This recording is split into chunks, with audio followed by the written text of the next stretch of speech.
ఉపాధ్యాయుల ఎమ్మెల్సీగా గెలుపొందిన గాదే శ్రీనివాసులు నాయుడు మనతో పాటు ఉన్నారు. సార్ చెప్పండి, ఏ విధంగా ఫీల్ అవుతున్నారు? ఉత్కంఠంగా జరిగిన ఈ ఎన్నికల్లో మీరు విజయం సాధించారు, ఏం చెప్తారు?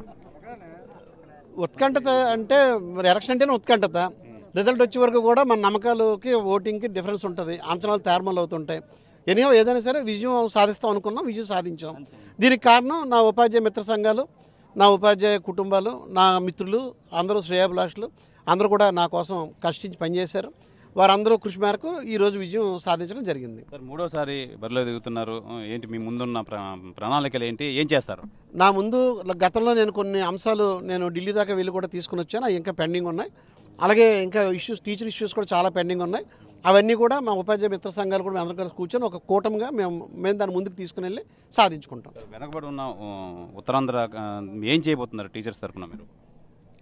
విద్యాపరంగా ఉపాధ్యాయులకు సంబంధించినటువంటి ప్రశాంత వాతావరణాన్ని, వాళ్ళ ఆత్మగౌరవం కాపాడుకునే విధంగా ఈ ప్రాంతంలో ఉపాధ్యాయులను ఎంకరేజ్ చేసి రాష్ట్రంలోని ఉపాధ్యాయులందరూ కూడా తమ బోధన చేసుకునే అవకాశాన్ని కల్పించి వారికి మంచి బోధన విద్యార్థులకు అందేటట్టు చేసి నాట్ ఓన్లీ ఉత్తరాంధ్ర రాష్ట్రాన్ని విద్యాపరంగా అభివృద్ధి చేయడం నా వంతు కృషి చేస్తాను.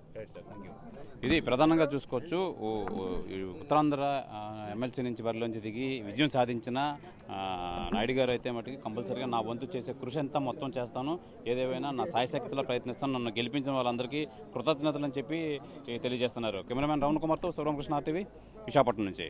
మరిన్ని వీడియోస్ కోసం ఛానల్ ని సబ్స్క్రైబ్ చేయండి. లేటెస్ట్ అప్డేట్స్ కోసం వాట్సాప్ ఛానల్ ని ఫాలో అవ్వండి. ఆ లింక్ డిస్క్రిప్షన్ లో ఉంది.